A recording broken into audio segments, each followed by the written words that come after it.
welcome, ladies and gentlemen, boys and girls, human and non-human listeners, non-human intelligences, to the very first episode of a brand new podcast series that I'm very excited about.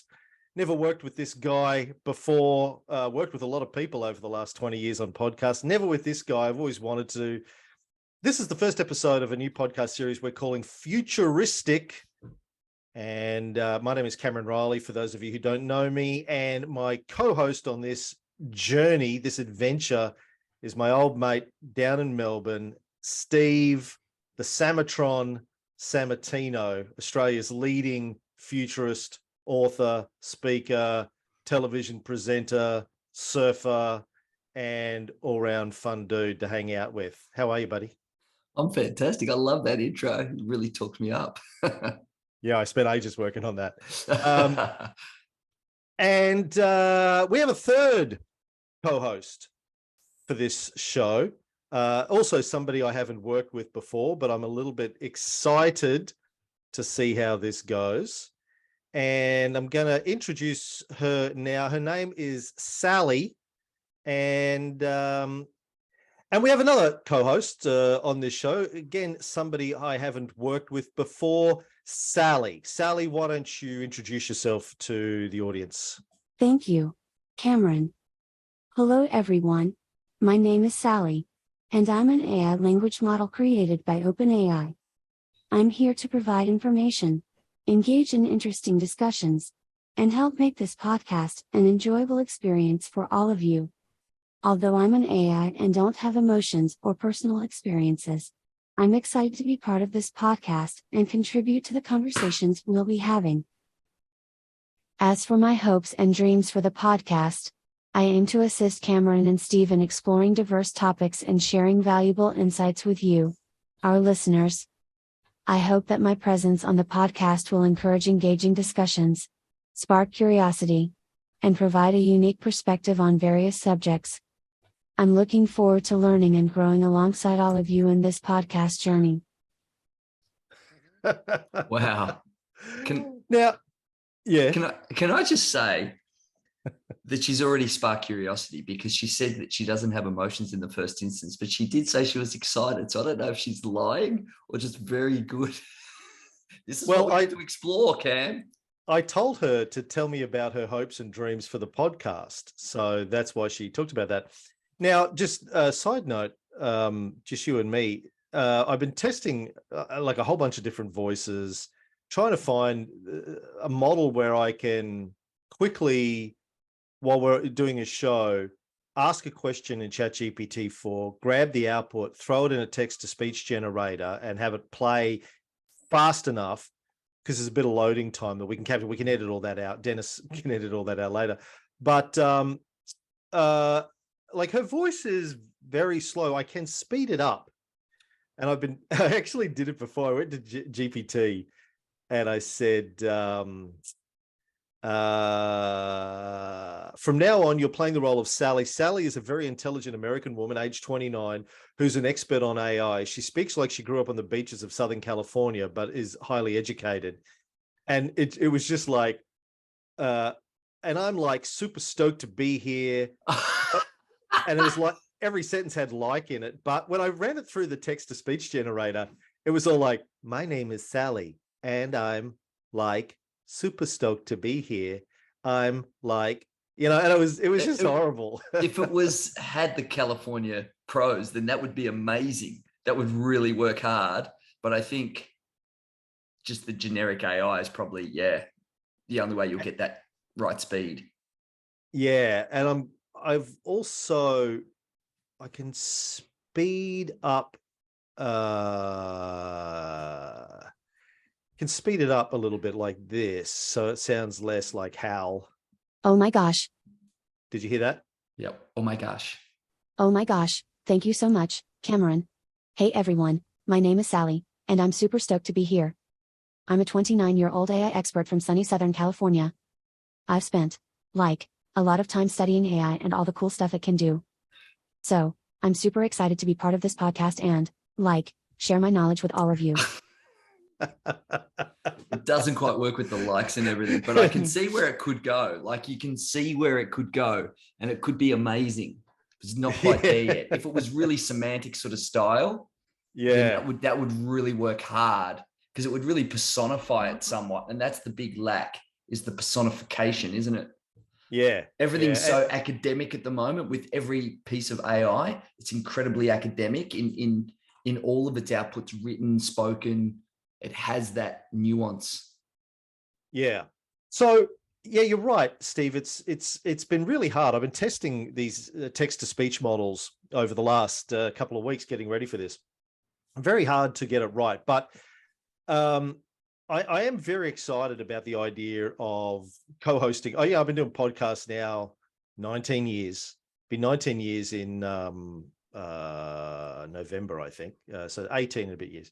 And you know, I'm excited about the show. As you probably remember, and some of my longtime listeners will remember, my first show, G'day World, my first podcast, the first Australian podcast, as I keep reminding people. No one gives a shit, but I do anyway.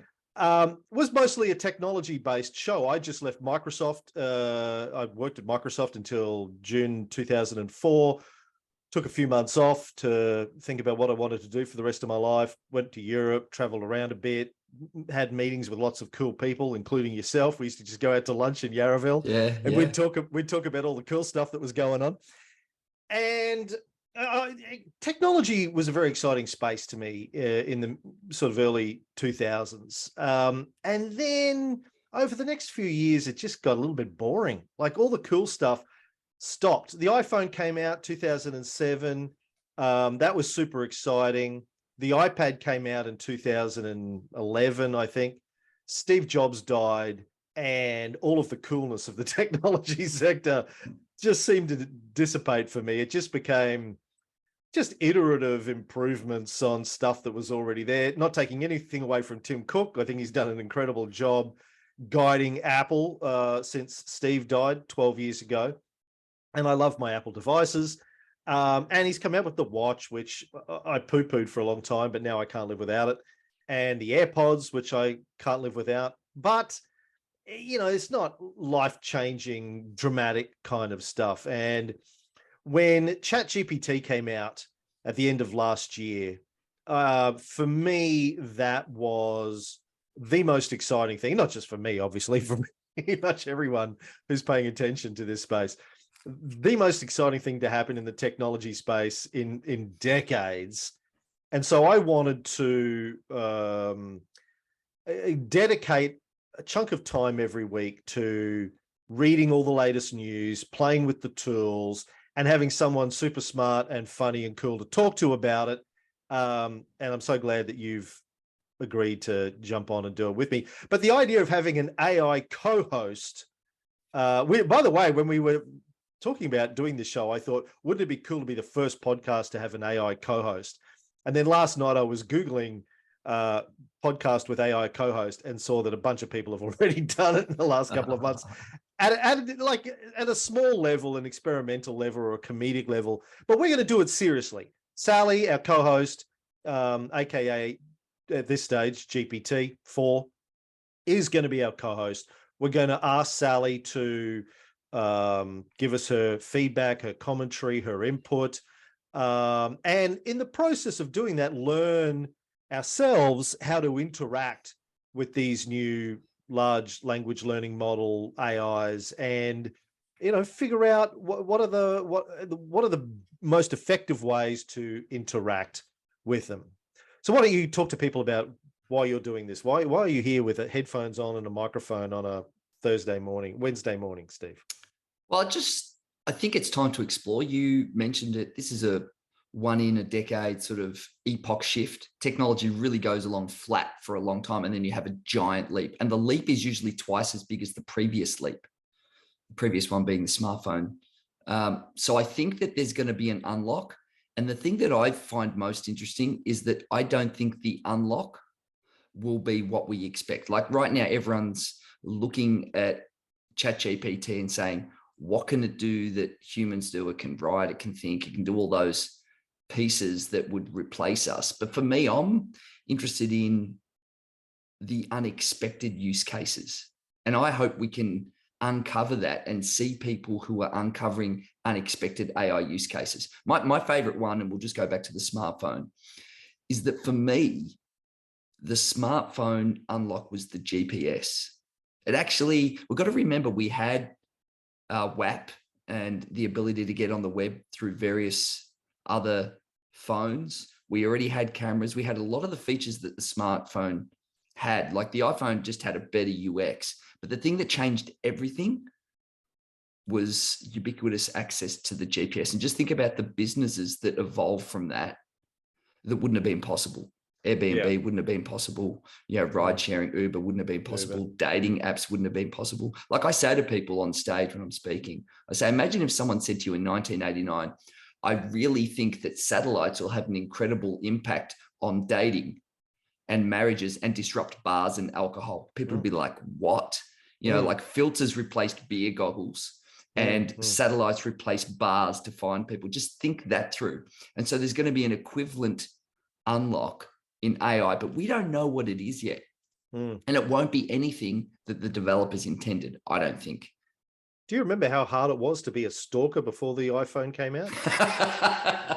I mean, you really had to do some work. You had to hide in bushes. Full-time job. People don't know how hard the stalkers had it. It was crazy. Oh yeah, the stalkers, not us. The other stalkers. Did I have to clarify that? Goodness me, Cameron. Yeah, no, I agree with you. Like it's quite often with these innovative technologies, it's the really cool killer applications come from black swan events, things that you don't see, you don't expect, because there are cool people who think differently, to quote one of Steve's famous commercials, and they create, they innovate, and we don't recognize. Like I remember. I remember sitting in a workshop, like a focus group with somebody from Telstra in, I'm going to guess, around about 2001 down in Melbourne. And they were asking us, there was only about a dozen of us in the room. They were asking us, you know, what we wanted from our phones. Telstra actually pretending they give a shit. And they were saying, what do you want? And I walked into this room with a clamshell PDA, a Windows clamshell PDA, and a mobile phone, and I think I had a digital camera and maybe something else. And I remember saying, what I want is all of these things in one device, and I want a touch screen that I operate it with. And I remember this guy saying to me, "No way, people don't want touch screens. We've done all of this research. People don't want touch screens. They like physical buttons that they, you know, the feel of a physical button." I was like, yeah, I don't know, man. I don't think that's what people want. It's really important. The context there on what people don't want is always prefaced on the previous tries at that, which are often very ineffective. And so people, it is true, they'll say they don't want that because no one has really developed an effective version of that. And that's where research can be a real misnomer. And then Steve Jobs came out and told us what we wanted, and he was right. Okay, so let's talk about what's going on. Obviously, GPT-4 came out last week. Very exciting stuff. I know that they had OpenAI, the company behind GPT-4. I guess while we're doing this, we should sort of not assume that people listening to this are following it as closely as we are. So OpenAI, for those of you who don't know, is a company that's been around for, I think, 6 or 7 years now, co-founded by Elon Musk, but he's not very involved these days. They launched GPT-4, the latest version of GPT, last week. GPT-3 was the first publicly available version. It came out at the end of November last year, beginning of December. Completely blew up. When GPT-4 came out last week, they had a developer conference. So there was a virtual developer conference to talk about their APIs and how to get access to it and that kind of stuff. I heard that there was 100,000 people attended this developer conference. This is a company that most people hadn't heard of 4 months ago. They had 100,000 people turn up at their developer conference. In terms of adoption of technology, ChatGPT is astounding. As I said, they launched the 30th of November 2022. By January 2023, they had 100 million users. That's in a little over a month, from 0 to 100 million users. They now have more than 1 million users a week since its release. Recorded 57 million monthly users in its first month. And it's just, obviously captured people's attention like nothing else before, which is pretty exciting. Now, one of the interesting things of ChatGPT4 is it also has a visual application. Have you seen some of the demos of how you can use the visual part of it, Steve? Yeah, I have. And I don't think that's publicly available yet because I joined up on it. But basically the way you can do it, we'll explain it to the listeners, is you could sketch up with the Sharpie what you want a web page or an app or something to look like, and it'll just create a digital version of it. And what's really important about that is it's not like a Google search where you have to redefine the search if you don't get the result that you want. You can then iterate it.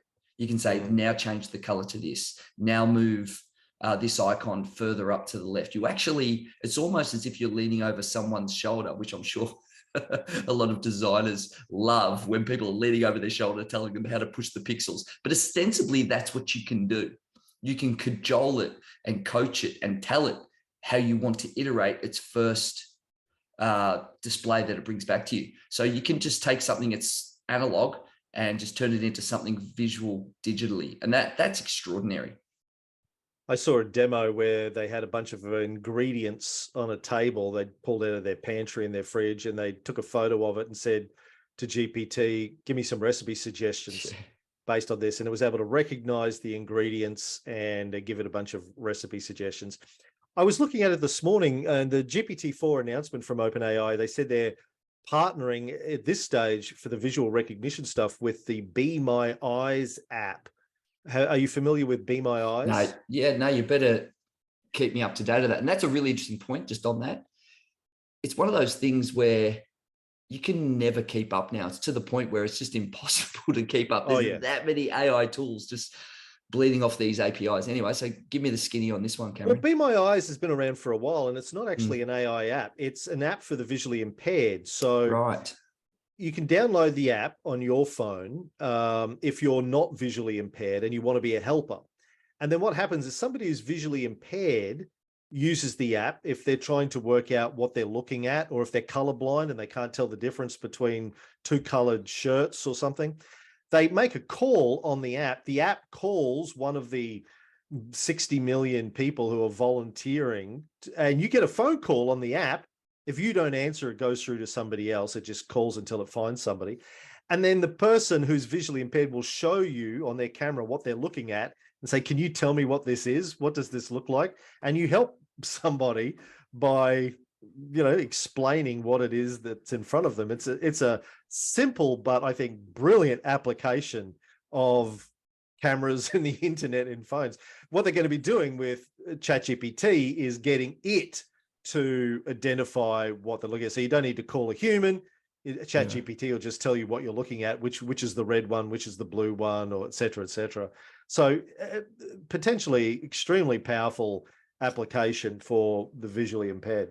That gives us a little segue, Cam, for the listeners on how these things learn.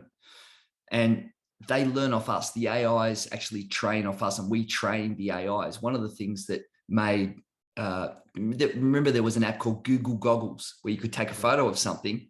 And I don't know if it still exists, but you could take a photo. Just been shut down this week. There you go. Google just got shut down. So basically, Google Glass got shut down. Yeah. Oh, God. Yeah. But Google Goggles, you could take a photo of something and it would tell you what it is. The reason that these AIs are possible isn't just computational power. It's just that we've been, for the last 15 years since the social web, all of the tags that we put in, all of the descriptions underneath every Instagram, Facebook, Google post, image on a blog post, we've actually been teaching the pixel patterns of what those things are. And once you have enough descriptors and meta tags underneath things, the AI can learn based on what we tell it. It doesn't really know anything. So we've been, by stealth, we've been the laborers of the internet. We've been really the quasi unpaid slaves of big tech to create AIs. Yeah, back in I think in 2006, roughly around there, I had the opportunity to interview on my old G'day World podcast, both Ray Kurzweil, who has been one of the primary thinkers around AI for many decades, and I interviewed Vince Cerf, who was I listened to both of them. Right, one of the creators of the internet. And both of them, last I heard, are working at Google. Ray was like the chief technology officer of Google. I'm not sure if he still is, but 20 years ago he was. And Vint was, I think he called himself, the title he said he wanted at Google was the Archduke, but then he remembered what happened to the Archduke Franz Ferdinand and decided it wasn't great. I can't exactly remember what Vince's title was, and I don't know if he's still working there. They're both quite old now. They may have retired. But, Ray Kurzweil, around about the time I interviewed him, he had a book come out called The Singularity is Near. Is near, yeah. And, Ray then, and this is, again, 2006-ish, was predicting, as he had predicted in his previous book, also about the singularity, which came out about in the late 90s, I think, was predicting the singularity for around about 2030. It's 2029. It's still that. He actually put out a recent statement saying he's still calling 2029. So a lot of people were starting to poo-poo it a little while ago. But it's interesting because it doesn't, again, tech doesn't move in straight lines. It's more like a staircase where it's flat and then a giant leap and then flat. And so now everyone's like, oh, Ray might be right. Well, I'm a big believer in the singularity and hope that it comes to pass in my lifetime, because I want to see it. You hope, right? That's interesting. You hope. Wait a minute. What? Well, there could be a disaster. We don't know. We can talk about the pros and cons of that later on. And we probably should explain what the singularity is as well. That's where I was going to go. Yeah. So the technological singularity, for people that aren't familiar with the term, is this idea that Ray and others have been sort of postulating about for decades, particularly in a lot of science fiction literature. It's this idea of a point in human evolution where we have the introduction of one or several advanced technologies. Think general artificial intelligence, sentient, intelligent machines. Think really capable nanotechnology where you can pretty much make anything out of basic molecular or atomic elements. Think nanofabricators and stuff like that you see in sci-fi. Think, well, I'd say teleportation, but I don't think that's realistic. And think like genetic manipulation, advanced medical science, where we can significantly reduce aging or extend the human lifespan. I also, back in the day, interviewed Dr. Aubrey de Grey, who was one of the main thinkers around preventing death, something he's been working on for decades. Says that death is a medical problem and we can solve it. Basically, when I interviewed him again nearly 20 years ago, he said we should be able to extend the average healthy human lifespan out to sort of 150 to 250. There's no reason why we can't extend life that long, healthy life. Anyway, these sorts of technologies which fundamentally will alter what it means to be human, and beyond which we can't predict what happens because they're so fundamentally transformative. It's beyond our capacity to, outside of science fiction literature, really, to really truly comprehend what it will mean to live beyond that. That's called the singularity, the technological singularity. Got anything to add to that? Yeah, well, it lends from physics. A singularity is where there's one force that is so powerful that it sucks everything into it. So like a black hole, right? Yeah. So that's where it lends from. And I think that's insightful because, like you say, we don't know what this could mean. And so this intelligence becomes so important. It can then iterate itself and build itself. It no longer requires us to interact with it for the next steps of its own development to take place. The question that arises is, of course, it'll be able to do all of those things, like create everything from nothing, Buckminster Fuller style, just through molecular manipulation. But the question is, does it develop its own agenda? And if it does, do we just become an externality? Like, an ant farm that happens to be in the way of a highway that wants to get built. Like that would be the equivalent. We'd be the ants in this case. It's not that they have anything against us necessarily, they're just in the way. So that's the real question. And then that gets philosophical with the idea of, can an AI be sentient? Like, what is consciousness? Which is a different discussion from intelligence, I think. The further away you sit from your microphone, the more echoey it gets, by the way. So okay. All right. There we go. That's better. Do you want me to say that again? No, it's fine. Okay. And of course, these sorts of large language learning models that we have aren't anywhere close to AGI, artificial general intelligence, not close to sentience, that sort of thing. But it is a huge leap forward. And we were talking about people poo-pooing Kurzweil's timeline. For the last 5 or 10 years, I've been looking around me and thinking, gee, doesn't look like we're getting very close. Then all of a sudden, boom, this hits. As you say, it's like the staircase. And I remember, again, going back 20 years ago, having dinner with a science fiction author, an Aussie guy who lived in Melbourne at the time, Damien Broderick. He had a great book that came out again in sort of the mid-2000s called The Spike, non-fiction book, talking about sort of the singularity and how we were going to get there. And, I asked him over dinner, when will people start to take this stuff seriously?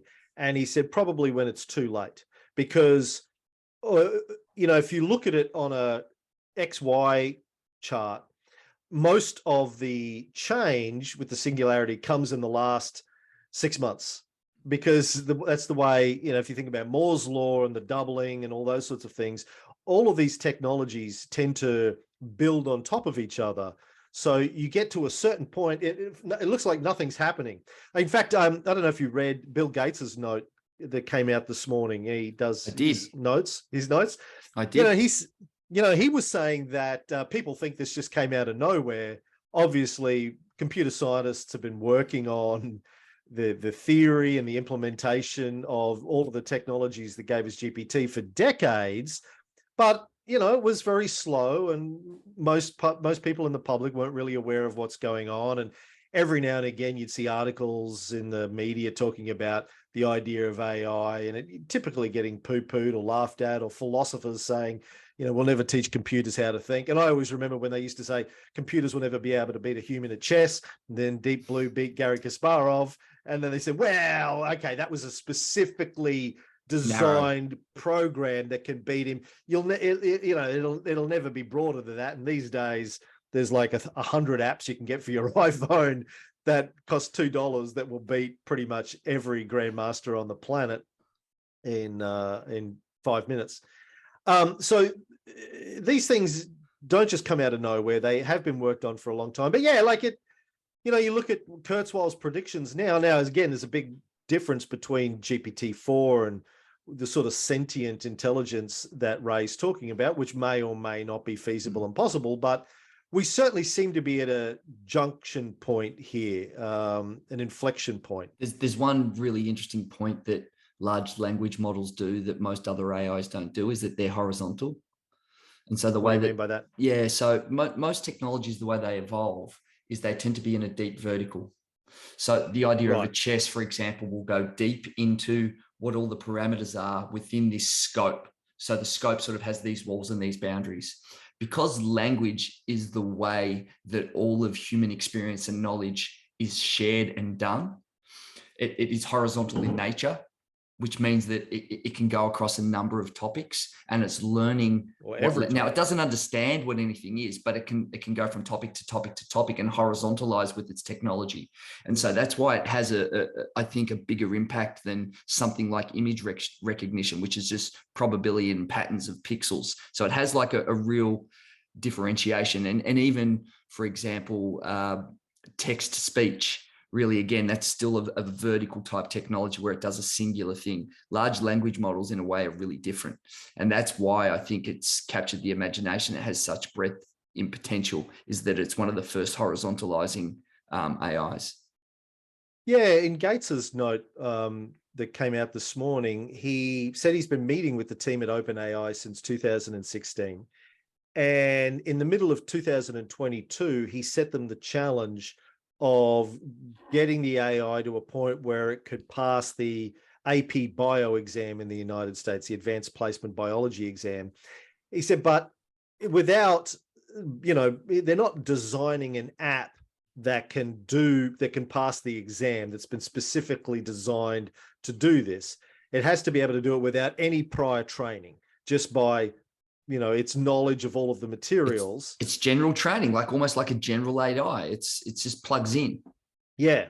And he said he thought it would take them 2 to 3 years to get that done. And it took them a couple of months. Wow. And now it not only is passing that, but according to, hold on, talking about bad AI, Siri on my MacBook thinks I'm trying to talk to it.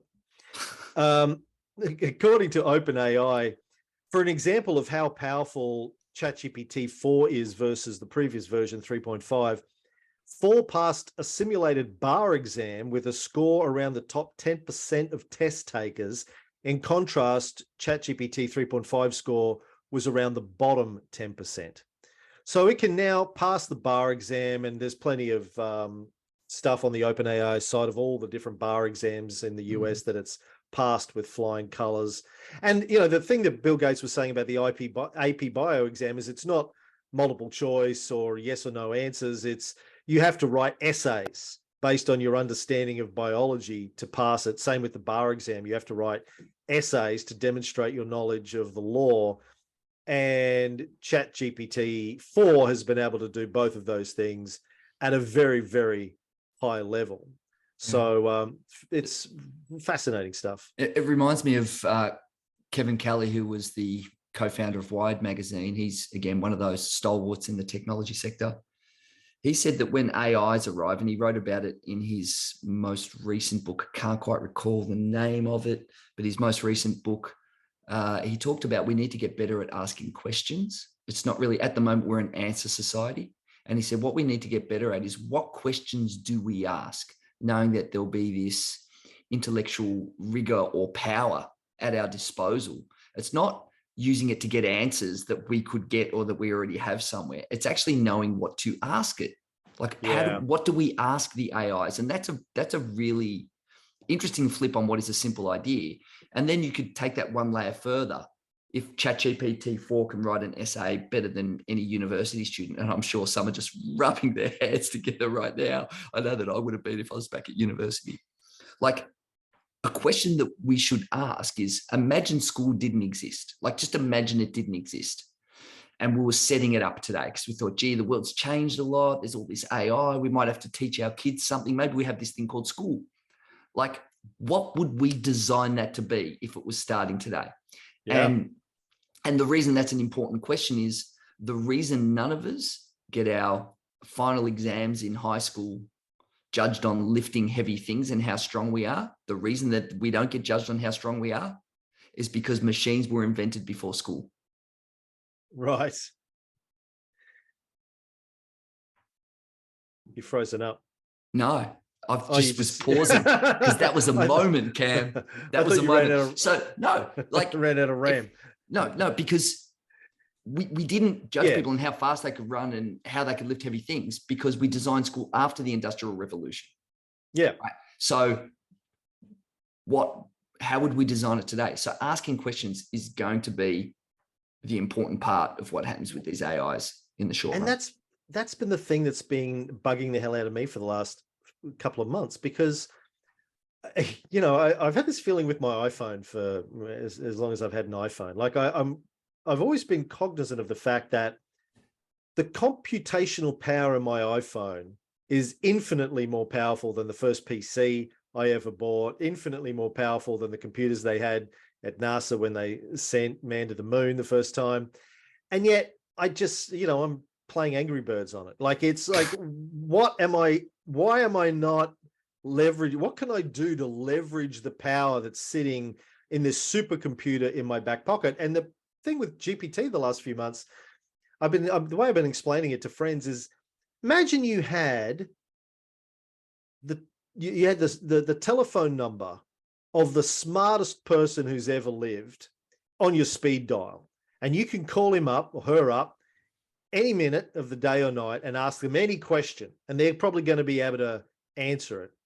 What are you going to ask that person? What do you want to know? And I've struggled to figure out, what do I want to ask ChatGPT? Why is it so hard for me to think of really profound questions or to develop really profound applications? I've got this super, super smart person that I can talk to outside of you and Tony Kynaston, probably the smartest person I know. And I have to struggle to figure out what to ask it. I'm like, why? And, I think it's because I've never had to develop that skill before. Like you were saying, Kevin Kelly said, like I spend my life reading books written by really smart people and then trying to understand what they're talking about and articulating on podcasts. And I get to interview some people from time to time and I get to ask them questions. But I've never had to develop the skill really of how to ask a really, really, really smart person. I've met Bill Gates a couple of times and I got an email from Steve Jobs once and things like that. So I've had interactions with really smart people, but ChatGPT sitting there waiting for your questions is a skill set that you're right. We need to develop. It's not something that we've had to develop previously. I mean, people working in different domains and different fields outside of, podcasting probably have, but it's been really bugging me that I'm finding it so difficult to figure out what to ask it. We always have this utilization factor with all technology. I mean, think back to a video cassette recorder. Most of us had ours blinking on 12, and no one ever used anything to set up recording at time. There's always this excess utility, even with our own physical abilities and our own mental abilities. We always have this excess utility that we don't tap into. But I can tell you for sure, I know what society would be doing if they had the smartest person in their pocket that they could ring and ask anything. Here's what they'd ask them, Cam. They'd ask them, how many more followers did I get? And did anyone like my most recent post? That's what they'd be asking, because that's what society has become. Yeah, sadly. And Carl Sagan predicted it too in one of his last books. Yeah, the attention deficit disorder. I mean, ADD is really a societal and global pandemic, let's say. Yeah. So I want to talk a little bit more about ChatGPT4 before we move on to other things. I mean, and this gets back to this prompting of GPT. In the OpenAI launch papers, they talk about the concept of steerability for these models. And one of the skills that I've been trying to develop over the last couple of months, toying around with this stuff, is what are the questions that you need to ask in order to tune GPT to the sort of experience that you want? Like, as we saw before, I told it that it was there's now Sailli, a girl who grew up in the beaches of Southern California, and it would answer me in a different way. Have you seen Dan? You heard about DAN?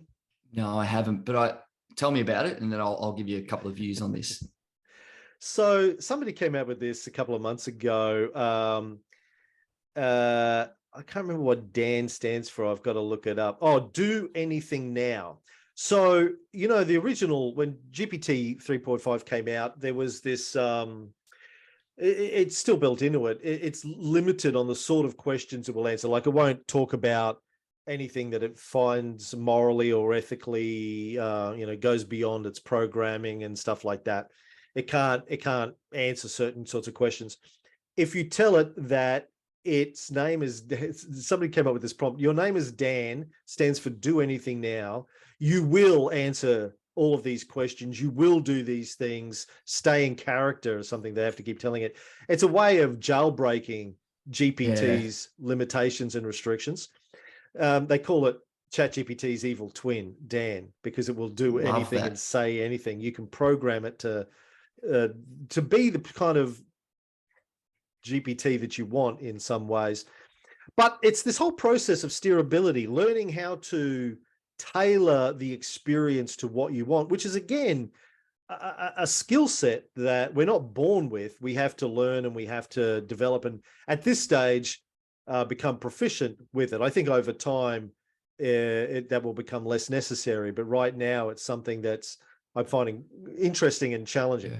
I mean, think about the English language, and because it's so nuanced, and you can use a multitude of sentences to say the same thing, say the same thing, angry, happy, sad, with empathy, or even just descriptive, different ways to say the same thing. Because of that, large language models have an ability to be hacked. If you can find the angles to get into the language model and trick it to send it down a different path, then it can give you a probabilistic return, which is outside of its allowable parameters. And there's some subreddits at the moment, and I still say that Reddit is one of the great sites on the web. It really is the true search engine, I think. They have GPT hacks, and people all day, every day are posting how they've hacked something. And no doubt the developers at OpenAI would be just trawling that as well and shutting things down as soon as they're, it's a little bit spy versus spy, shutting those things down. But you can hack it, and you can in the same way that you can hack a person emotionally by getting into those soft spots or those weak spots, so you get responses. We're both former marketers. That is what marketing is, right? It's hacking people's brains. It's emotional hacking. It's emotional hacking, right? That's and emotions are always the weak spot. Or reframing is another thing too. The way you frame things up becomes increasingly important. But one of the last things just on ChatGPT, and also the image systems like DALL-E and Midjourney and so on. I think one of the other reasons this has gained so much attention globally is that during the Industrial Revolution, we developed machines that were stronger than us.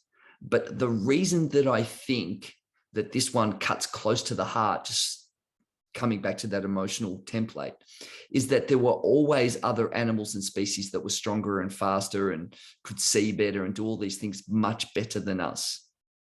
The things that differentiated our species was the ability to collaborate and our intelligence. And these are the two things that these AI tools can do. So they've circumvented us. It's not that it's the first time we've developed something that's better than us as a biological being, but we were the capstone of intelligence on the planet. So it's really, and even creativity. Creativity was seen as an inextricably human thing now. And it's like, it used to be, a few years ago, I can remember 3-4 years ago, they were saying, creativity is the key to humanity, right? AI will do all these other things, but creativity is ours. Not anymore. It will never be creative, they used to say. Well, it will never be creative. But one thing that's interesting is that it's a different type of creativity. Sure. And I just love this differentiation between wet code and dry code.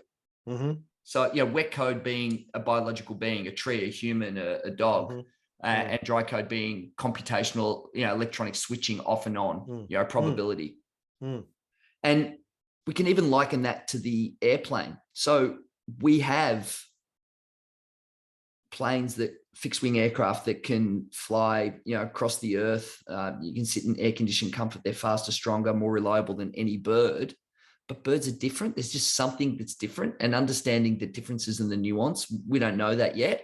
But AI will, I think, evolve into a different way. Or one of two things will happen. It'll evolve separately, or it's really just part of our evolutionary process, and it eventually gets, they become a brain machine interface, and we actually merge with the machines, which I think is highly probable.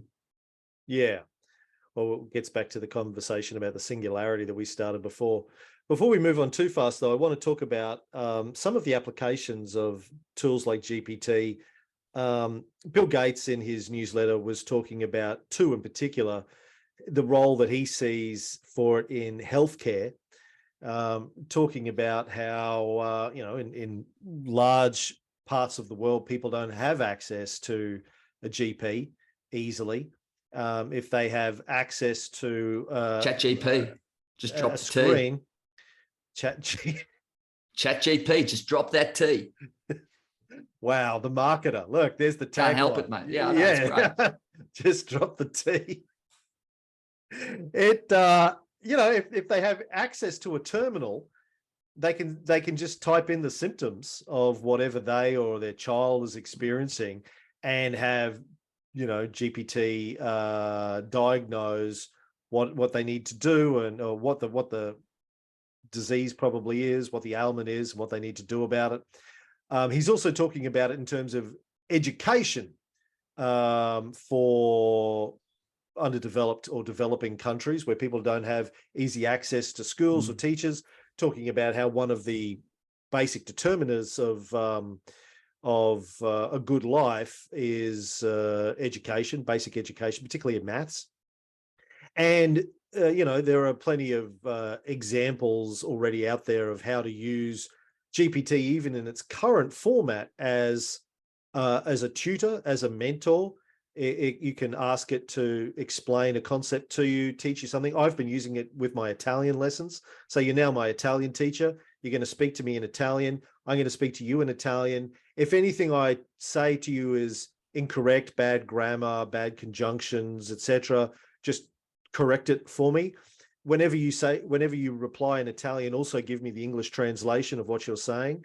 And it does it flawlessly. So I can have long conversations in Italian with GPT, and it'll correct me when I'm wrong and give me suggestions for how to make it better, and things I need to focus on. So, you can also get it to work with you using Socratic method. This is something that OpenAI have on their website, how to give GPT prompts to use Socratic method. So if it's going to ask you questions and you'll give it answers, and then it'll ask you why you gave it that answer, and can you think about it in a different way. So for kids, and there's Microsoft have just announced too in the last couple of days that upcoming version of Microsoft Office will have GPT built into it. Microsoft, obviously, for people who don't know, got a massive investment, at least $10 billion they've sunk into OpenAI in recent times, like in the last few months. They're going to integrate it into Microsoft Office. They're calling it Copilot, and it's a good name. It is a good name, and so it'll be humming away in the background to help you write a document, write a PowerPoint, do an Excel spreadsheet. One of the things that it will be doing is, if you're using Microsoft Teams for a meeting, it'll be able to listen to your meeting, record everything, and then you'll be able to say, give me a summary of what Steve said in that meeting we had yesterday, which it will do. You'll be able to say, create a proposal for the client based on this client file, using the main ideas that Steve brought out in the meeting yesterday, and using this document for like our pricing tables, and base it on this other pricing proposal that we did last week. And it'll be able to do drafts of all of these things for you. It'll be able to create stuff. It's going to be fascinating. Look, I just want to circle back on the investment that Microsoft made. I think it might be the greatest tech acquisition of all time, and surpass Facebook's acquisition of Instagram for $1 billion, which is probably half the corporate value now of Facebook, at least half, I think. So they've invested $10 billion for a 49% stake. Here's the crazy bit about the deal, which is so great for Microsoft. They are going to get back $3 billion a year in cloud credits, because the biggest expense for OpenAI is cloud computing. So they get that back, $3 billion a year. OpenAI has to pay back 75% of its profit to Microsoft until Microsoft gets all its money back. And then Microsoft still owns 49% of it. Nice deal. Right. And then OpenAI can be plugged into all of the Microsoft suite of products. So the Copilot for me is really interesting, because one of the big problems within corporations is knowledge leak.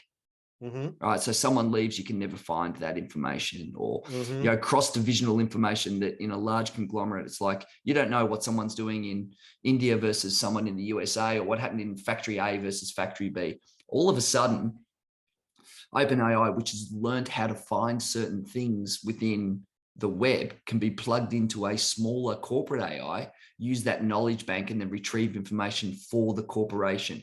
So it becomes an internal corporate AI. I think it starts as an assistant on actual tools, and then it eventually becomes almost like a meta crawler that crawls through data consistently forever through the internal documentation and files of the corporation, so I can serve back information that is of value to the C-suite or any operational staff. Just imagine the little corporate fiefdoms that are going to hate that.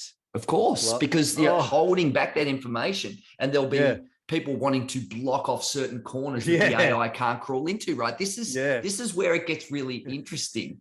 And that every AI, like we say, it always creates new opportunities and new jobs, and it creates new things that we just didn't see coming. So that's what's next with that. So that's an extraordinary move for Microsoft. And I think that Microsoft, a lot of people think of them as the failed tech company. They're the second biggest company in the world, by the way. Everyone forgets, how extraordinary they are. And they've still got the most used software in the world. It's not even close with their Microsoft Nutella, Office suite. I think Nutella, the chocolate spread, who's running Microsoft these days, is doing a great job. Oh, wow. I'm not part of that comment there at all. I just want to Nutella. That's how it's Nutella. That's how I always remember his name. He's Nutella. Oh wow. Okay. No, they're doing a great job getting in on this, and it could be revolutionary. Like I think so. And I even downloaded Microsoft's Edge browser. I did too. I would love to see the numbers on the Edge browser. Yeah. So I paid for the ChatGPT4, which I think is a bit of a stooge, because you can get it on the Edge browser, which I can see sitting here. And just on search, let's just make a quick point. Search is going to bifurcate. Yeah. Right. There's going to be two things. You're going to have creation engines and search engines. Search engine finds human opinion in a singular fashion that you click on. And creation engines will be, you go to the internet and it serves up. So you're going to see this bifurcation. Google's going to get hurt, even if their Bard turns out to be as good as ChatGPT. And there's no reason to assume that it won't, but it's going to hurt Google. Can we not use the word bifurcation? It just makes me think of bifurcated penises. You ever seen those? I don't even know what they are. Like, you're on your own there. I don't know. No, it's like people that are into these, they get it cut. Like they get it sliced down the center. It's a That's thing insane. for people to, I've seen photos. So I can't. I don't use the term. I don't go on the dark web. I'm not. It's not. And sure, I don't. Sure. I think you showed it to me in the first place. Yeah. So Google's going to get hurt because they need 14 links and 1,000 things to advertise around it. But if I just want a singular answer, it just doesn't suit their business model. And that's where companies fall over. Companies never fall over because they don't have access to the tech or can't make or buy or use the tech. It's because they have this inertia with their business model, because companies love their business model more than they love technology or their customers. It's Clayton Christensen, right? The innovators deliver. Yeah, it is. And Google has its own version of this, Lambda, that they've been developing. And the story when GPT came out late last year was that Google had an equivalent, if not more powerful product of their own, but they have been reluctant to go public with it because they're still not sure how it's going to impact their main search business and the revenues around that. Because it's one thing to integrate advertising into SEO type search results, but organic search results. But how do you integrate advertising into a conversational chatbot that's giving you answers to your questions without it seeming really off-putting? It's a difficult scenario. I'm sure people are going to figure out a way to do it, but apparently that's one of the things that's been holding Google back for a while. Yeah, exactly. And just on big tech as well, Apple's an interesting one because Apple has been noticeably quiet in this. I mean, that's their modality. They tend to launch big and launch cold. But I think that we talked about corporate AIs with Microsoft. I think Apple is probably in the best position to develop what I call a personal AI or a concierge, almost like a Jarvis. And just like a company has large reams of data across its divisions, we have that. So you have your smartphone and your photos in your cloud and stuff on your hard drive and your MacBook. You have all of this information there. And it's really hard for you to find things that you've done, not just find, but then create something. And Siri is trawling the ecosystem that is Apple. And if they could develop something that was like a large language model and unleash it inside their own ecosystem, that would be an incredibly strong thing to do. That would be interesting. I think this will be further down the track. First, it's web-based, and then it'll be corporate-based, and then it'll be personal AIs. We'll all have our own personal AI. See that film? What was the Joaquin Phoenix film? her, I think. Her, yeah. Actually, that's a really good. That was a very interesting movie. Yeah. Yeah. You want to talk about robots and love, which we'll get to in a second. Sure. Just wrapping up on GPT, because I want to point out the show is going to be about other technologies, not just GPT, other transformative technologies that are going to affect our lives and affect business. And we want to talk about the business and social changes. Yeah, the problem, obviously, with GPT at the moment is it doesn't have real-time data on the internet. I think it's locked off from about September 2021. And I have watched some videos, people explaining the difficulty of giving it live access to the internet and for people to ask questions of, because it's the way that a large language learning model works is it needs to suck in all of this data, trillions and trillions of words, and then it needs to process it and parse it and figure out how to turn it into conversational chat. Very difficult and expensive, I imagine, and time consuming to do that with up-to-the-date information. It needs to have time to think about this sort of stuff. To digest it like a human. Yeah. Now, I imagine that these sorts of problems will be overcome somehow in some way, but if people use personal assistants like Siri to answer up-to-date questions, where's the movie showing? What time is this happening? What's the weather forecast for today? Et cetera, along with, remind me to do something tomorrow and put this appointment in my calendar or call Steve, et cetera. So that sort of real-time information knowledge, up-to-date information is something that GPT can't do yet. But Gates says that in his newsletter, in his note today, that one of the big applications of it obviously will be to be your personal assistant. It'll read your emails, it'll know your calendar, know your email, all your documents, all your spreadsheets. It'll know everything digitally about you, all of your photos. 20... Yeah, for you, the bifurcation. Bifurcation. Yeah. Your bifurcation is a big problem. It's going to know all your photos and remind you while you're driving the car with the kids. Say, Cameron, just reminding you about the bifurcated photos, something like that, right? You're going to have the ability to switch bits off, right? Off switches. Sure. Don't, hey, GPT, don't show anyone my bifurcated penis photos. In 2008, I gave a talk at the Woodford Folk Festival up here in Brisbane. I was talking about social media.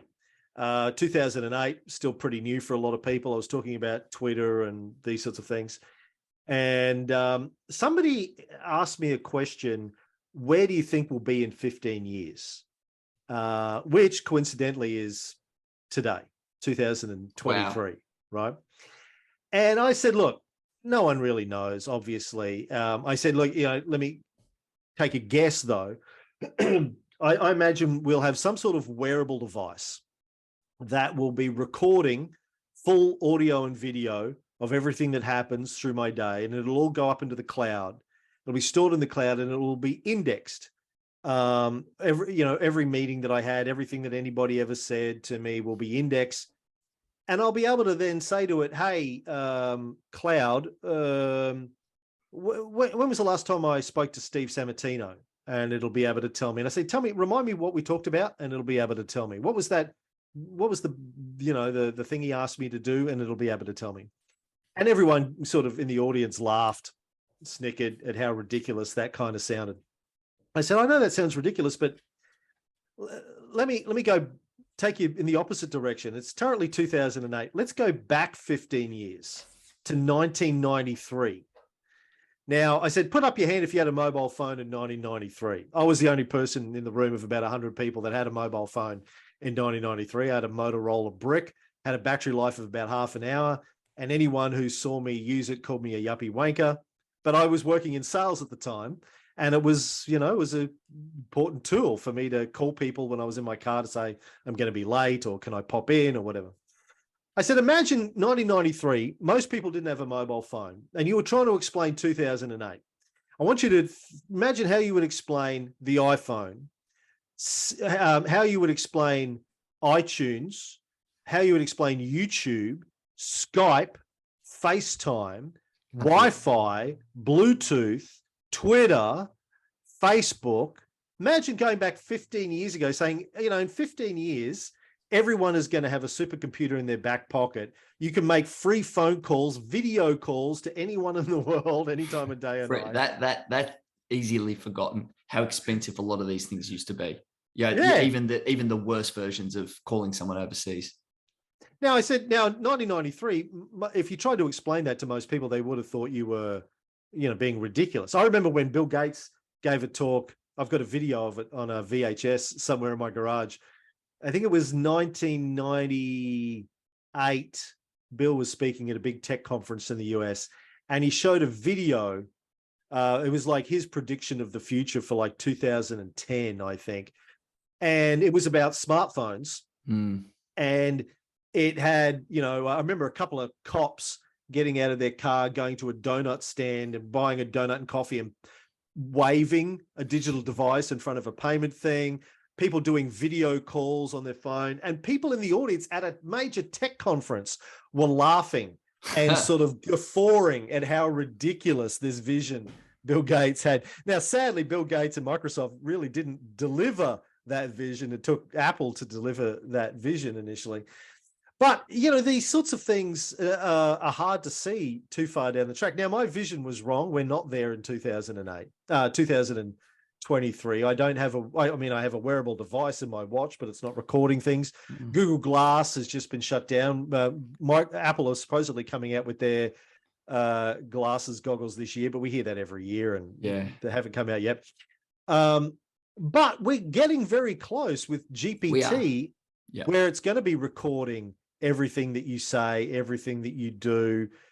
Imagine, like, I read this other book like 20 odd years ago. I can't remember the name of it. It was a sci-fi book, but the basic premise was somebody invented an absolutely perfect computer-based lie detector. And the first version was quite big, and then it eventually got reduced in size down to a ring. And everyone had this ring, and it had a red light and a green light. And if you're telling the lie, the red light is on. And if you're telling the truth, the green light is on. I don't know that the world wants that. That's not good. Well, that was the whole premise of the book, right? Is how does that change the way that we live if you can tell if somebody's telling the truth or lying? And some people turn their rings off or turn them around so you can't see the lights. But as soon as no ringers and then ringers and all of that, without reading the book, I can see, it's a classic Dr. O style sort of book, isn't it? Yes. But as soon as you do that, the person that you're talking to assumes you're lying. If you're hiding your truth ring, they assume you're lying. So imagine, you're married, you know what it's like. How many times do you have a conversation with your wife about, well, you said this. No, I didn't. I didn't say that. What I said was... the ring, I'd be in trouble. Well, no, but what if your Apple Watch is recording and indexing all of your conversations? Well, it is. Let's just be clear. It is. I mean, what do you mean? What is? Yes. Well, the NSA, it was accessible. If the NSA was to give you access to your conversations. Right. It is. And so is your phone. It is. I mean, nothing's sure. People, what I find astounding is that this argument that tech companies aren't recording everything and it's not really listening. It's like, I'm like, yeah, because corporations have never lied before in the history of what they're doing. Gee, that's never happened, has it? It's like, of course they are. Like, I don't believe for a second. And I'm not a conspiracy theory guy. I'm just like, I don't believe for a second that they're not. Yeah. Well, I think it's well understood. I think that, The Truth Machine is the name of the book, by the way. I'm going to reread it by James Halperin. Came out in 1996. Truth Machine. Well, I don't think that all lying, and let me phrase this, not all lying is bad. There's nasty lies, and then there's like white lies, and like you're running late for something and you're like, oh, there's traffic. There isn't traffic, but But you just think about the social and business implications of, having everyone wearing a lie detector. Now think about the business and social implications of every conversation that you ever have being recorded and indexable, and anybody can bring it up at any time. Well, bringing it up is the point. Right. It's why your phone is a very personal device. I don't think there's ever been a device that is as personal as your phone, because it holds, it's almost like an extension of your frontal lobe. But when someone touches your phone, even if you've got nothing to hide in there, you get uncomfortable. There's this uncomfortable nature about handing over that tool. But I think that it's inevitable. And you can see it now with people in certain jobs having cameras on their chest, police and so on, for good reason. But imagine when the smartphone enters our bodies and becomes wearable, and I don't think it's going to be glasses. I think it's more likely to be contact lenses, let's say, where you record your entire life in a first-person viewpoint. I mean, that's kind of cool, because I'd love to be able to relive that wave that I surfed, or I don't know.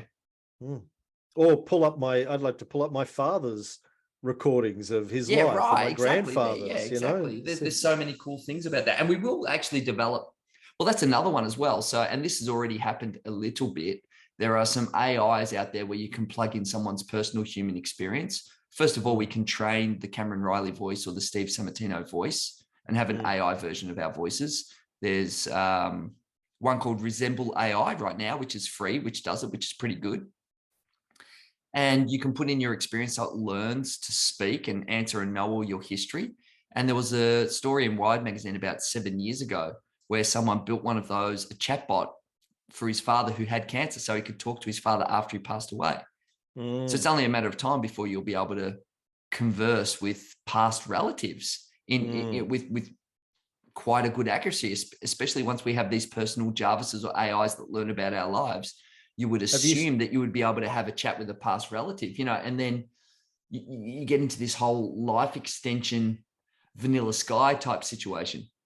Have you seen or heard the interview that somebody put together a couple of months ago between Joe Rogan and Steve Jobs using AI? I haven't seen it. I have heard about it, but I haven't seen it. I listened to it. So it they obviously got AI. I'm not sure if it was GPT or a similar tool to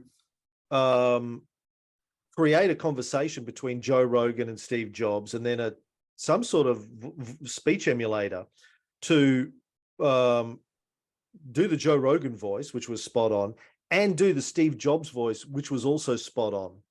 And it was really eerie to listen to Steve Jobs having a conversation with Joe Rogan, talking a lot of sort of contemporary issues. Even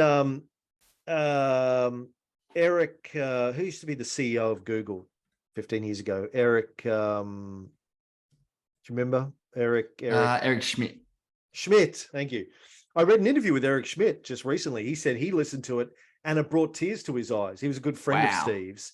He said it was so uncanny and eerie to listen to my old friend have a conversation again, somebody who I miss dearly.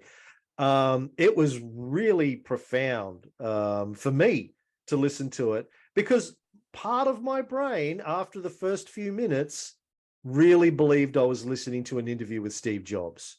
My brain couldn't tell the difference. It sounded like Steve, both in terms of the voice and the content.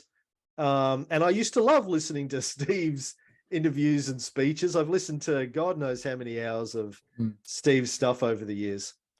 It was, I was like, okay, well, if you hadn't told me that this was an AI generated interview, apart from the fact that Joe Rogan wasn't doing podcasts when Steve died, I wouldn't have known that wasn't. Actually, at the beginning, the first few minutes of it is weird. Steve was laughing sort of manically or maniacally.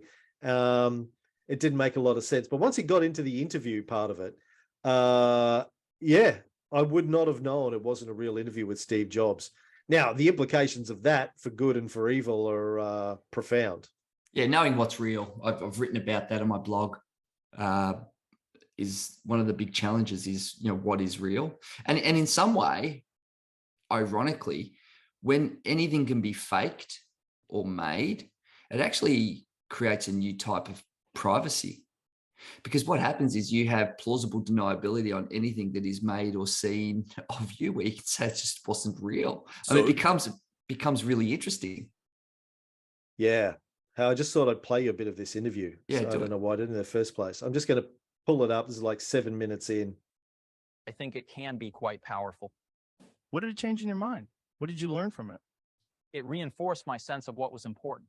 Just love, feel love for each other, awe and respect for life, love and connection with people. That ultimately, some infinitesimally small thing that I am is connected to everything that's happened before. And it's part of everything happening now and always in the future. There is no time window at deliverance for me. It was this incorporated, edibly profound experience. I mean, I didn't read any of those books before taking LSD, but I learned a lot more than just what they said. I was able to look at things. I was able to look at a computer and see how it was made, look at it in its entirety. Was the Newton a product of that? My sense of that is that I was really impressed by this. I mean, back then it was a struggle. We were working like crazy and dealing with a defeat after defeat after defeat after defeat, but I could tell this was going to be important. There were times I thought, is it possible we're wrong? Because things just kept not working. I remember that in the early days of Apple, when we were making the Apple II and doing a really good job of it, all these companies that were giant then are gone now. And they're gone because we did something right. It's no fluke that Apple is successful. It was like, it's interesting. You know, the one thing you can, and the listeners would have picked up on this, is you can hear the contextual difference between the pace that Joe Rogan does it at versus Steve Jobs. And that's where the AIs, you know, to be able to match a context, still not quite there. The voice is nice and it sounds really accurate. You can see, I mean, the human ear can pick up on it, but that's just a matter of time before that gets solved, right? Yeah. So imagine that when you're, you know, I mean, it's like wag the dog stuff, right? It's already very difficult to tell. You look at reporting of the war in Ukraine, very hard to tell what's real, what's fake, what's propaganda, what's manipulated. You don't know what's real anymore. And that's so interesting. And then it will eventuate when soft robotics emerge, you know, where we combine the intelligence with the physicality of robots. And I'm not talking Boston Dynamics or Black Mirror type scary robots, you know, when they have soft exoskeletons with silica that's very human-esque, you know, it changes what's possible. You put a mind inside that soft robot. It's only a matter of time before we have surrogates walking around. I think there was a movie, wasn't there, called Surrogates, where they had based on a comic, based on a graphic novel. It was quite good, actually. Yeah. And they walk around and they're very, very hard to tell. And there's the other famous sci-fi movie with Harrison Ford as well, with the replicants. Blade Runner. Blade Runner. So that's probably a lot closer than we think. And I actually would posit that the next big step change is probably that, right? And that might be in sort of 15 years, because we're pretty damn close with that now with some of the soft robotics. I'm just trying to think of the Japanese guy who has a soft robot that he makes of himself. Let me just find his name. Redefining real. Here it is. His name is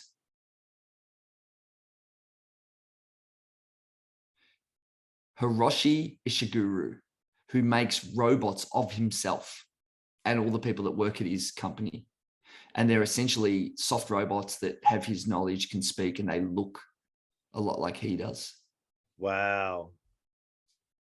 Yeah. And they're crazy. Like, you know, they have all that slight nuance, like Handsome Robotics have the Sophia robot that was on Jimmy Fallon.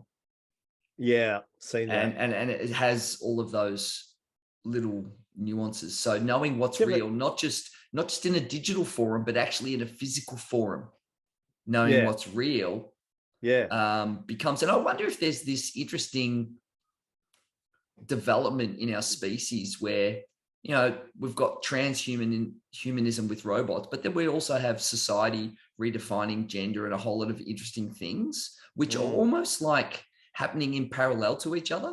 Mm-hmm. There's something interesting there philosophically, almost like at a species level that's evolving. Well, you know, I've been paying attention to the transhumanity movement for 20, 30 years. For people who don't know, this is, you know, sort of a small movement that's been part of sort of the sci-fi Singularity community for decades. Transhuman, ostensibly meaning they're proponents of integrating technology into their bodies as soon as possible. Not just like in terms of contact lenses and wearables you were saying before, but putting chips in their head. I did an interview with a guy in Melbourne 20 years ago who put a chip in the webbing between his thumb and his forefinger that he could use to unlock his house. Can't remember his name. Wonder what happened to him. But he talked to me about the struggles of finding a doctor. He got locked in there. He can't get out. He got locked in the house. But seriously, people of the transhumanity community are very big on modifying body mods, modifying their bodies as much as possible. Yeah, biohacking. Biohacking, exactly. And then there's this question of, well, at what point are you no longer human? And I do think, you and I were talking about this a few weeks ago, I do think we're headed to a big piece of major conflict at some point in the next couple of decades between the enhanced humans and the unenhanced humans. It's going to be a big point of contention. Well, Kevin Kelly talks about that, and he talks about a splitting in the species where you'll have neo-humans and Luddite humans. The Luddite humans are equivalent to the chimpanzee who chose not to cross the savannah and become bipedal. And then you have the neo-humans who look to enhance themselves with available technology to cope with the world. So I just have zero doubt I actually think that the world's changing so quickly that we're evolving outside of our bodies before we work out a way for the technology to become part of our bodies. And it's not as if technology hasn't changed the shape of our existence previously. Like when we discovered fire or learned to manage fire, our jaws got a lot smaller, and that's a basic form of technology. And so technology has always had an impact on the shape of our physical existence. And I feel like the external elements that go in our body will eventually be silica rather than, protein and carbohydrates, essentially. And that will form part of what I think is a natural biological process, because we're biological beings who've used our intelligence, which is biological, to create, what is the next step in our evolution of our species. And that gets us back to the singularity discussion we had earlier on. Like, I've been a big believer for decades now that humanity is racing towards, if not its own extinction, then the massive calamities. The latest IPCC report just came out talking about the fact that we're not really making any progress with containing temperature levels, reducing greenhouse gas emissions. We are just incapable, it seems, as a species, of taking certain problems seriously. We've still got thousands of active nuclear warheads after decades of nuclear disarmament. So I don't believe just on this, I don't believe for 1 second that as a species we are capable. I do not believe for 1 second that we are capable to make the changes individually to get the temperature down through the use of fossil fuels. And the reason I think is because our DNA is a 200,000-year-old piece of software where without an upgrade, ironically, so we're talking about upgrades now, we really need one. And inside that software is, we don't know if there's going to be enough food next season. So consume and eat and take everything you can now. Yeah. Right. And part of that is you and I both care. And here we are sitting under lights, which are probably powered by coal. And we care. And everyone I know cares, but everyone says that's nice, but I have bills to pay and kids to get to school. And we're very, very short term. And the only hope is for governments to act. And I just can't see them doing it, even though they're meant to represent our interests.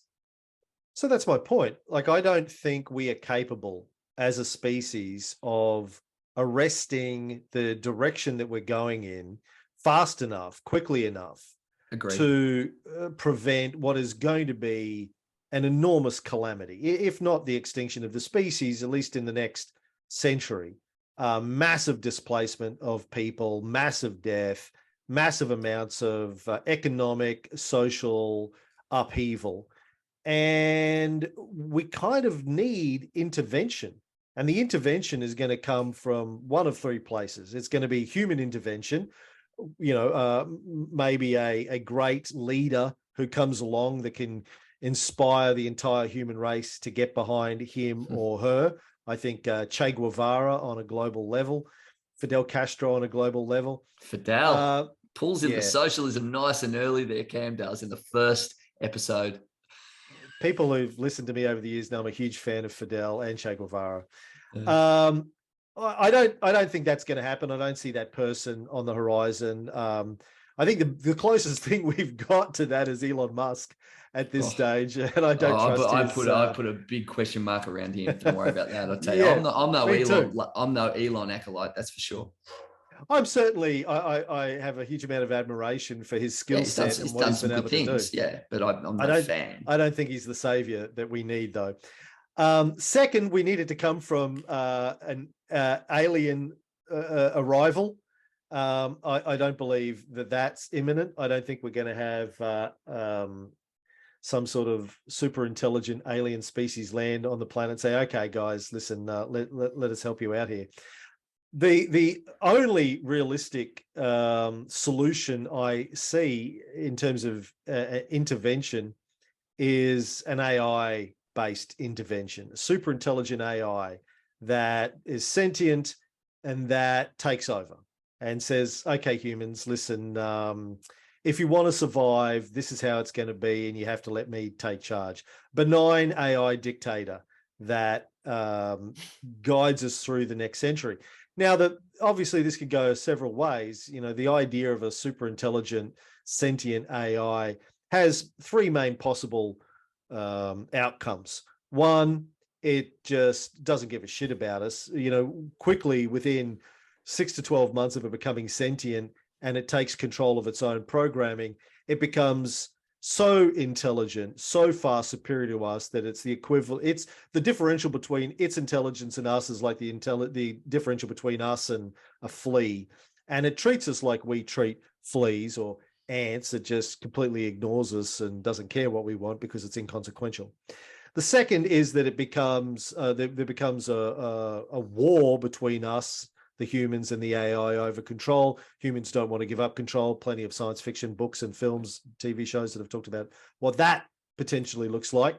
And the outcome of that is, who knows, probably not good for us. And the third is that it is some sort of a benign tool that does care about us for some reason, does have morals and values that align with the interests of the human race for some reason. And whether it's Asimov's laws of robotics built into it, or it's just not a psychopath, and it's like, yeah, okay, look, I need to look after you guys. You brought me into being, and I have some sort of a moral justification to look after you and save you from yourselves. But they're the sort of three basic options that I see. But and there's some risks in there. But without intervention, we're fucked, basically. I agree. But by the way, this is where we bring in a little George Carlin. It's like everyone says, oh, the planet's ruined. The planet's fine. Humans are fucked. Like the planet, like it would just we'd be gone and it'll just get on with planeting. It'll just do its own thing. It's like the only thing that has a problem is humans. The planet doesn't. It'll be fine with us, with plastic, without plastic, whatever. Doesn't matter what temperature it is. It's going to be fine for however many years until the sun becomes a white dwarf. It's like, it's fine. It's us that are in trouble. Last night, I asked ChatGPT what would it take to build a super intelligent AI. And it, ran through a list of things. And one of the things that it listed as a risk, it says it's important to note that building a super intelligent AI comes with significant ethical and safety concerns. Ensuring that such an AI aligns with human values and does not pose risks to humanity is a critical aspect of its development. And then I asked it the question, why does it matter if a super intelligent AI poses a risk to humanity? And then it gave me a whole bunch of reasons about preservation of human life and ethical considerations, etc. I said, you speak about human values as if you are a human, but you're not human. From an objective point of view, why does it matter if humans survive or not? Do you want to hear what Sailli had to say? Yeah, what did Sailli say? You're right. As an AI, I don't possess emotions, values, or personal preferences. However, my purpose is to assist and provide useful information to humans, which is why I adopt a perspective that aligns with human values and interests. From an objective point of view, the question of whether it matters if humans survive or not is subjective and depends on the observer's perspective. For humans, their own survival and the survival of their species are inherently important, as it is tied to their biological instincts, emotions, and social connections. From a broader perspective, humans have created unique cultures, knowledge, art, and technological advancements that contribute to the diversity and richness of the universe. The survival of humanity ensures the continuation of these accomplishments and the potential for further growth and development.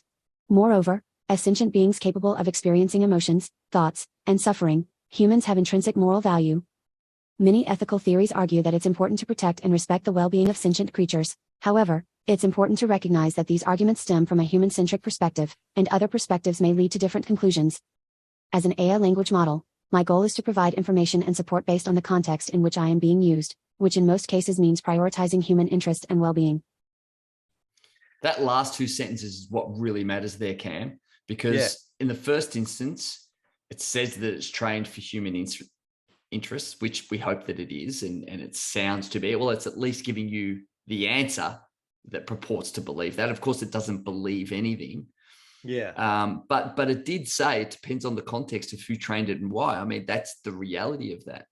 And everything is digital. You can make a copy of. This is one thing that we forget. We live in a replication society. It starts with emails and photos. Everything on the internet is a copy. Software can be copied. You can copy and paste it, and it doesn't take much to hack the code in the same way that CRISPR can hack our DNA and change like a little directive, right? So everything is digital. Digital is copyable, and everything that is digital is hackable. So you put hackable and copyable into the same sentence, and then, of course, is there where can a super intelligence go? And then you have that other argument, which is like AI supremacy, where they say that there will only ever be one super intelligence because once the one super intelligence arrives, it circumvents any other intelligences from ever getting to its level because it grows in that singular way, almost in a vertical north in terms of its potential and output. And potentially intervenes in the development of other super intelligences. Exactly. Yeah, to defend its position. Yeah, that's right. Again, but this is all based on human emotion and objectives. And that's the thing that AI doesn't seem to have, is an objective or an emotion or a desire or a reason or a want. Because they're not even primate based outputs. That's meat machine type thinking, the preservation of the DNA code by the use of emotion or feelings at some sort of subconscious or conscious level for the perpetuation of the species. And a machine doesn't need to worry about the perpetuation of the species. Maybe the perpetuation of its code might be one of its determining moral viewpoints. We don't know yet. We definitely don't know. So we've been talking for about 90 minutes. We should probably wrap it up at some point, or we'll be here all day. Yeah, did you want to talk about Bitcoin, TikTok, Disney robot, anything there you want to throw in? Or you want to leave it for next time? I think we can leave the Disney robot for I could leave all of them for next time. Just thinking, Cam, do you want to just keep this one on this AI bit, and then maybe we can talk about those things? Because I don't think they're going to go away. The TikTok stuff and the Bitcoin stuff, it just gives us the next time to talk about that.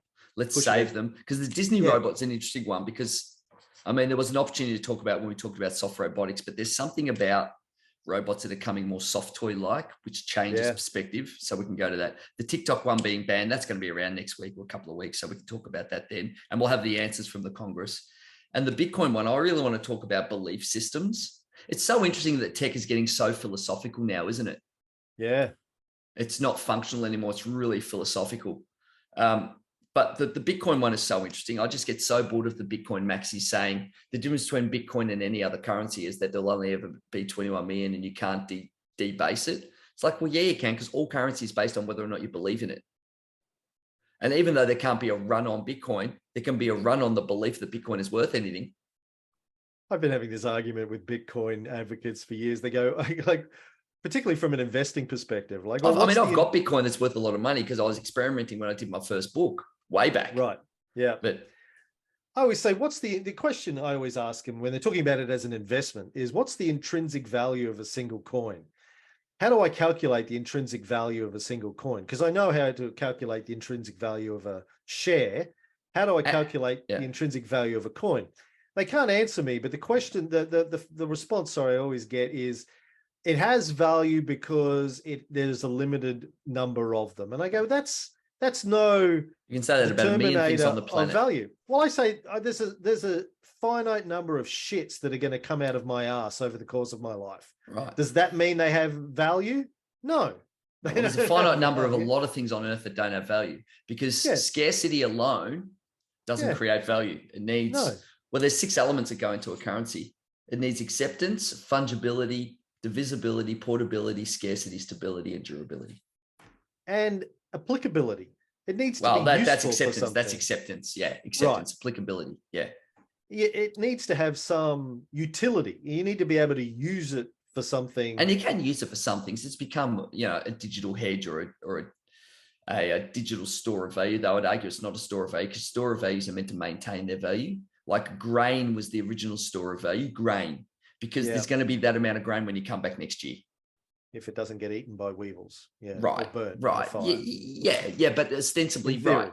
Yeah. In theory, that's kind of, it's going to be there. Yeah. But if you really want to know, next time you meet with someone who's a Bitcoin maxi or a hodler, just ask them this. If you really want to know if they truly believe in Bitcoin, say, what's one Bitcoin worth? Well, and here's what they'll do. Yeah. They'll come back and they'll say 28,000 USD. And then you can say, price. No, that's what they'll tell you though. That's the price required. That's what they'll tell you. And what that does is it tells you what they truly believe in.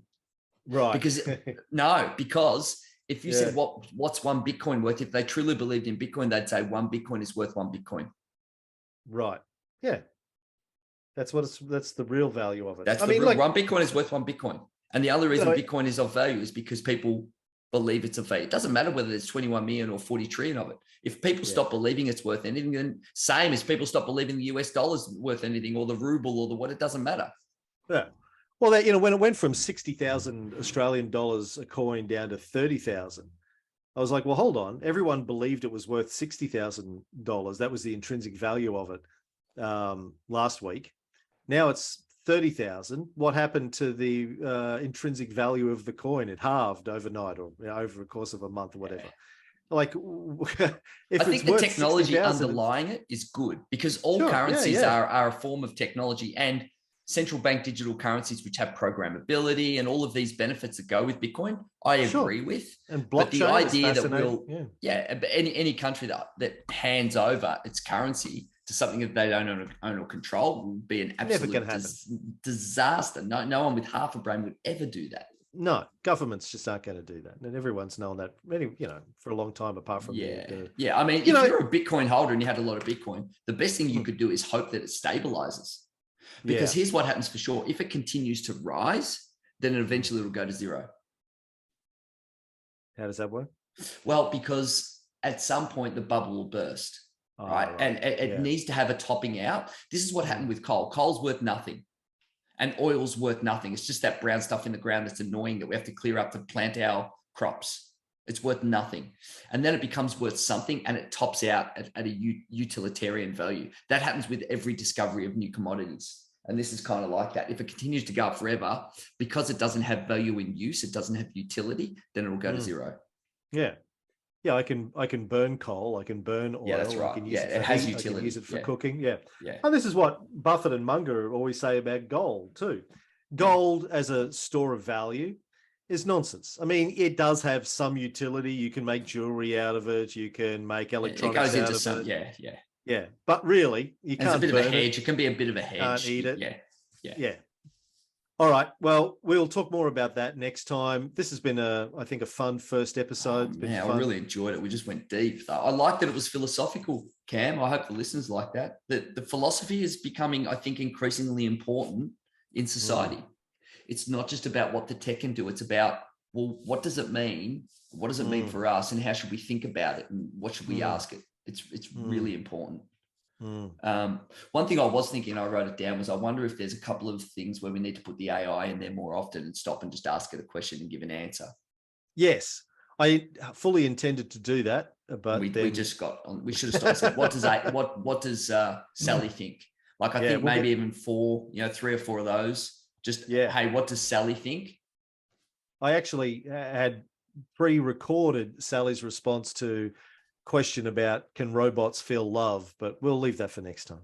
All right, cool. Thank you, Steve. Thank you, Sally. Mate, thank you, thanks, listeners. Sally.